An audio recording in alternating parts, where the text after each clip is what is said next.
হাসনাত আব্দুল্লাহ গুলিবিদ্ধ হয়ে মৃত্যুবরণ করে নাহিদ ও সার্জিসের পরিকল্পনায়। দর্শক, এই মুহূর্তে ঢাকায় ধ্বংসলীলা হচ্ছে। হাসনাত আব্দুল্লাহর উপর গুলিবিদ্ধ হয় এই সারা দেশের জনগণ ঢাকায় নেমেছে এক প্রকার।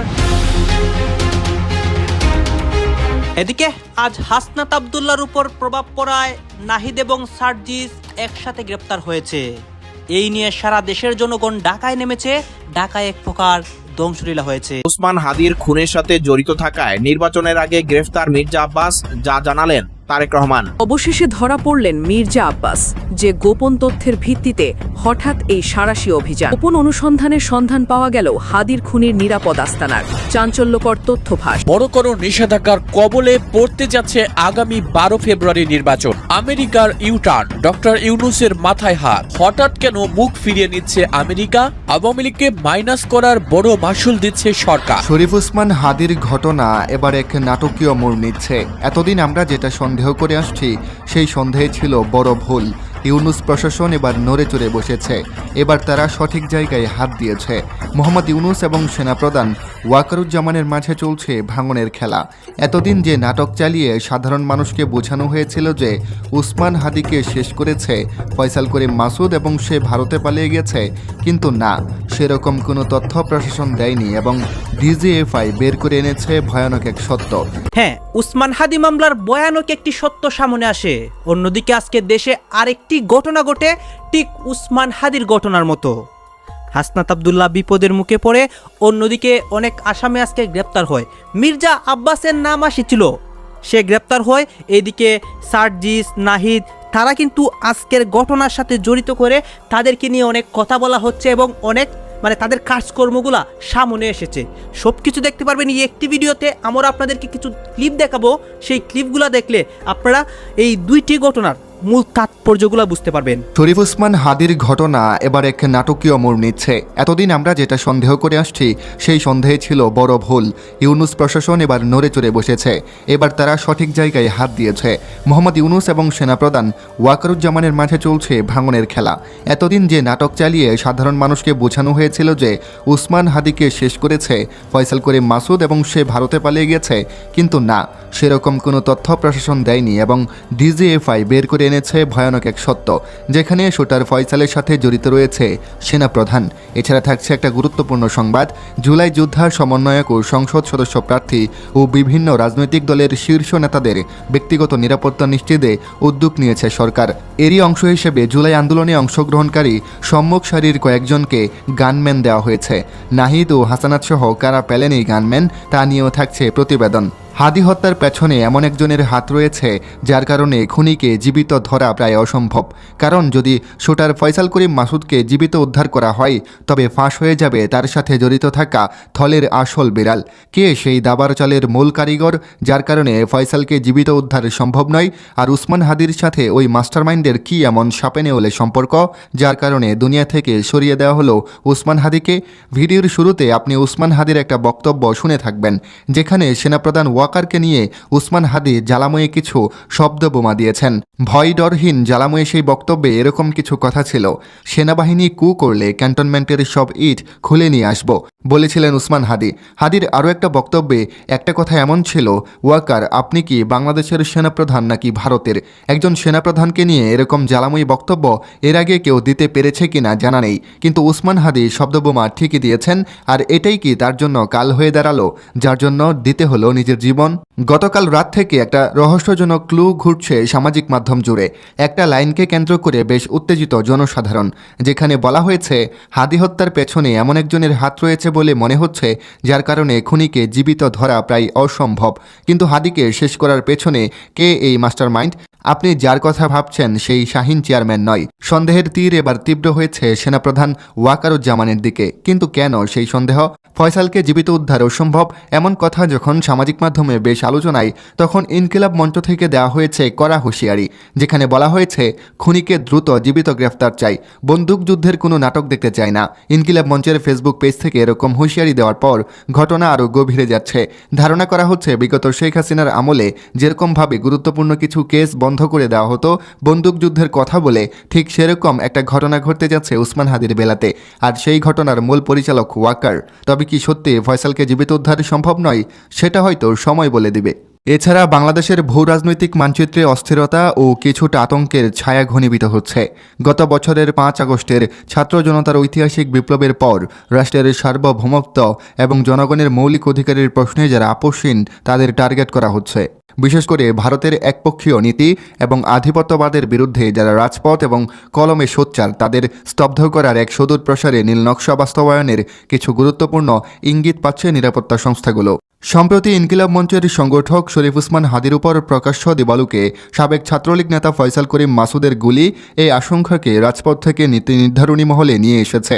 নিরাপত্তা সংশ্লিষ্টদের মতে বাংলাদেশের অভ্যন্তরীণ রাজনীতিতে দিল্লির প্রভাবমুক্ত স্বাধীন পররাষ্ট্রনীতির দাবি তোলা ব্যক্তিরাই এখন একটি বিশেষ হিট লিস্টের লক্ষ্যবস্তু। তাই জুলাই যোদ্ধা সমন্বয়ক ও সংসদ সদস্য প্রার্থী ও বিভিন্ন রাজনৈতিক দলের শীর্ষ নেতাদের ব্যক্তিগত নিরাপত্তা নিশ্চিতে উদ্যোগ নিয়েছে সরকার। এরই অংশ হিসাবে জুলাই আন্দোলনে অংশগ্রহণকারী সম্মুখ সারির কয়েকজনকে গানম্যান দেওয়া হয়েছে। তাদের ব্যক্তিগত অস্ত্রের লাইসেন্স দেওয়ার বিষয়টিও প্রক্রিয়াধীন রয়েছে। এই তালিকায় রয়েছেন অন্তর্বর্তী সরকারের সাবেক উপদেষ্টা ও জাতীয় নাগরিক পার্টির এনসিপির আহ্বায়ক নাহিদ ইসলাম, এনসিপির দক্ষিণাঞ্চলের মুখ্য সমন্বয়ক হাসানাত আবদুল্লাহ, সিনিয়র যুগ্ম সদস্য সচিব তাসনিম জারা ও মুখ্য সমন্বয়ক সার্জিস আলম। এছাড়া বেশ কয়েকজন রাজনৈতিক ও সংসদ সদস্য প্রার্থী গানম্যান ও অস্ত্রের লাইসেন্স চেয়ে আবেদন করেছেন। জামায়াতে আমির ডক্টর শফিকুর রহমান ও বাংলাদেশ জাতীয় পার্টি প্রধান ব্যারিস্টার আন্দোলিব রহমান পার্থ ঢাকা মহানগর পুলিশের কাছে ব্যক্তিগত নিরাপত্তার জন্য গানম্যান চেয়েছেন। আবেদনের ভিত্তিতে কয়েকজন রাজনীতিককে গানম্যান অস্ত্রের লাইসেন্স দেওয়া হচ্ছে শীঘ্রই। এদের মধ্যে রয়েছেন গণসংহতি আন্দোলনের প্রধান সমন্বয়ক জুনায়েদ সাকি, ডেমরা যাত্রাবাড়ি এলাকা থেকে বিএনপি মনোনীত সংসদ সদস্য প্রার্থী তানভীর আহমেদ রবিন, পাবনা 3 আসনের বিএনপি মনোনীত প্রার্থী জাফির তুহিন, জাতীয় পার্টির চেয়ারম্যান ও সাবেক মন্ত্রী আনোয়ার হোসেন মঞ্জুল, লিবারেল ডেমোক্রেটিক পার্টির সভাপতি কর্নেল আলী আহমেদ সহ আরও কয়েকজন। এছাড়া ফ্যাসিবাদ ও আধিপত্য বিরোধী আন্দোলনে সোচ্চার থাকা শহীদ উসমান হাদির পরিবারকে দেওয়া হচ্ছে বিশেষ নিরাপত্তা। হাদির এক বোন পাচ্ছেন লাইসেন্স এবং গানম্যান। অন্য সদস্যদের নিরাপত্তায় সার্বক্ষণিক পুলিশি নিরাপত্তা দেওয়া হবে। স্বরাষ্ট্র মন্ত্রণালয় ও পুলিশের উচ্চ পর্যায়ের সূত্র থেকে এসব তথ্য নিশ্চিত হয়ে গেছে। এদিকে হাদির শুটার ফয়সাল করিম মাসুদকে নির্বাচনের আগে যে কোনো মূল্যে ধরার নির্দেশ দিয়েছেন প্রধান উপদেষ্টা মোহাম্মদ ইউনূস। তারেক রহমান এখন বিএনপির সর্বোচ্চ নেতা। ভারপ্রাপ্ত থেকে দলের চেয়ারম্যানের দায়িত্ব নিলেন খালেদা জিয়ার বড় ছেলে। চোখ কান একটু খোলা রাখলেই বোঝা যাচ্ছে প্রধানমন্ত্রী হওয়ার দৌড়ে এগিয়ে আছেন তিনিই। নানান জরিপও বলছে সেই কথা। একথা মাথায় রেখে ভারতও নাকি নতুন করে হাত ধরেছে বিএনপির, যদিও কম যাচ্ছে না জামায়াতও। মাঝে কিছুটা ঝিমিয়ে পড়লেও জকসু নির্বাচনে শিবিরের নিরঙ্কুশ বিজয়ের পর আবারও আলাপে জামায়াতের জনপ্রিয়তা। তবে এবার যে আলাপটা বেশি চড়েছে সেটা হলো ঝুঁকি নাকি নিতে চাচ্ছে না কোনো দলই।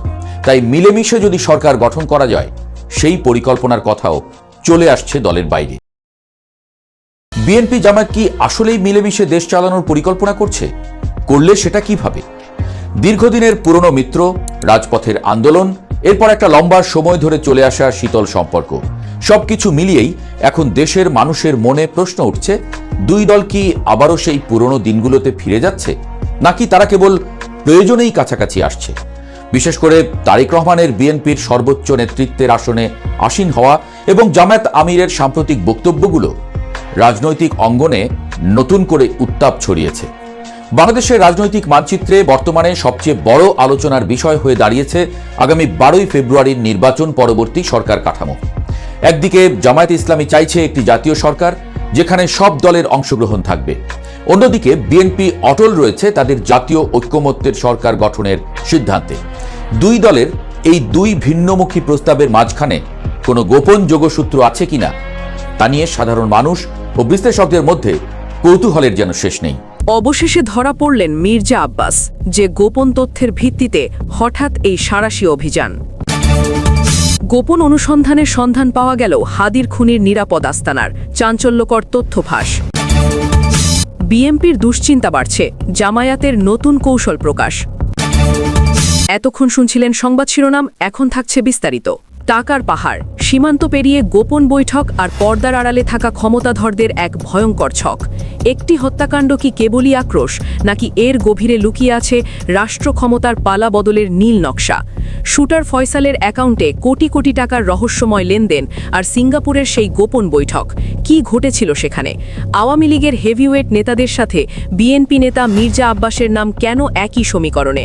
গোয়েন্দা তথ্যে উঠে আসা 218 কোটির চেক আর দুবাই কলকাতার সেই গোপন আস্তানা এখন টক অফ দ্য কান্ট্রি। নির্বাচনের ঠিক 36 দিন আগে কেন অস্থির হয়ে উঠছে সীমান্ত আর রাজপথ? কারা ছিল এই কিলিং মিশনের মাস্টারমাইন্ড, আর কারা যোগান দিয়েছে এই বিপুল অর্থের? সব জল্পনার অবসান ঘটিয়ে আজ উন্মোচিত হবে হাদি হত্যার পেছনের হাড় হিম করা সেই সত্য কাহিনী। হাদি হত্যার তদন্তে নামতেই বেরিয়ে আসছে একের পর এক রাঘব বোয়ালদের নাম, যা পুরো দেশকে নাড়িয়ে দিয়েছে। তদন্তকারীদের দাবি, গত 6 মাস ধরে অত্যন্ত সুপরিকল্পিতভাবে এই হত্যাকাণ্ডের ছক তৈরি করা হয়েছিল। রিমান্ডে থাকা এই নেতার কাছ থেকে পাওয়া তথ্যগুলো এখন গোয়েন্দা সংস্থার প্রধান অস্ত্র হয়ে দাঁড়িয়েছে। প্রাথমিক জিজ্ঞাসাবাদেই বেরিয়ে এসেছে এক অদ্ভুত লুকোচুরির গল্প, যেখানে প্রশাসন আর রাজনীতি মিলেমিশে একাকার। কেবল একজন শুটার নয়, এই মিশনের পেছনে কাজ করেছে দেশি ও বিদেশি একাধিক প্রভাবশালী সিন্ডিকেট। এখন প্রশ্ন উঠছে, বিরোধী শিবিরের নেতার সাথে প্রশাসনের ভেতরের কারো কোনো গোপন সমঝোতা ছিল কিনা? গোয়েন্দা তথ্যের সবচেয়ে চমকপ্রদ অধ্যায়টি শুরু হয় গত জুলাই মাসের 21 তারিখে সিঙ্গাপুরের একটি হোটেল থেকে। শুটার ফয়সাল সিঙ্গাপুর গিয়ে মালয়েশিয়া সীমান্তের কাছে 4 জন প্রভাবশালী নেতার সাথে রুদ্ধদ্বার বৈঠক করে। সেই বৈঠকে উপস্থিত ছিলেন পলাতক আওয়ামী লীগ নেতা জাহাঙ্গীর কবির নানক এবং সাবেক এমপি ইলিয়াস মোল্লা। যুবলীগ নেতা তাইজুল ইসলাম বাপ্পিও সেই আসরে যোগ দিয়ে কিলিং মিশনের চূড়ান্ত ছক অনুমোদন করেন। তদন্তকারীরা বলছেন, 5 দিন ধরে চলা এই বৈঠকে হত্যার পরবর্তী পালানোর পথও নিশ্চিত করা হয়েছিল। 26 জুলাই ফয়সাল দেশে ফেরার মাত্র কয়েকদিনের মাথায় তার পারিবারিক ব্যাংক অ্যাকাউন্টে জমা হয় বিপুল অঙ্কের টাকা।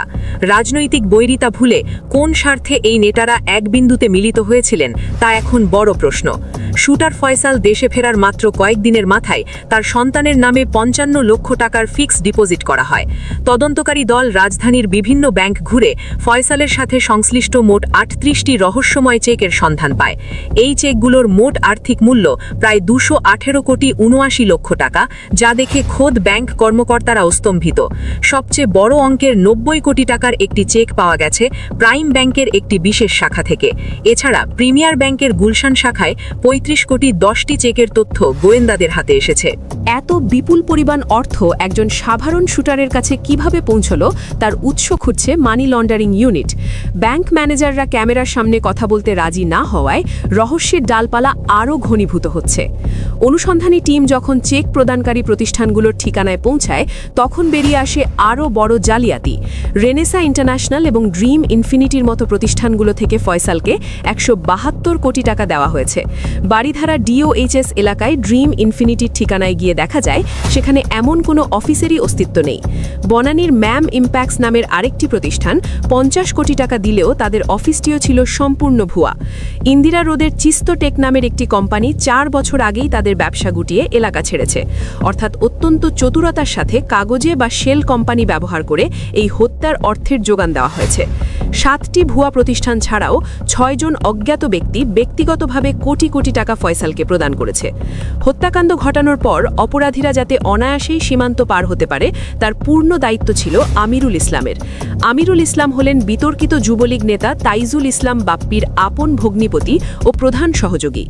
গোয়েন্দা রিপোর্ট বলছে, হত্যার রাতেই ফয়সাল ও আলমগীর অত্যন্ত গোপনীয়তার সাথে সীমান্ত অতিক্রম করে নিরাপদ আশ্রয়ে চলে যায়। এই পালানোর পথ তৈরি করতে মিরপুর ও রূপনগর এলাকার স্থানীয় কিছু প্রভাবশালী ব্যক্তি সরাসরি কাজ করেছে। বর্তমানে আমিনুল গ্রেফতার থাকলেও বাপ্পির অবস্থান নিয়ে শুরু হয়েছে এক নতুন আন্তর্জাতিক লুকোচুরি। সীমান্তবর্তী এলাকায় কারা তাদের সহযোগিতা করেছিল, তার একটি তালিকা এখন আইন শৃঙ্খলা বাহিনীর টেবিলে।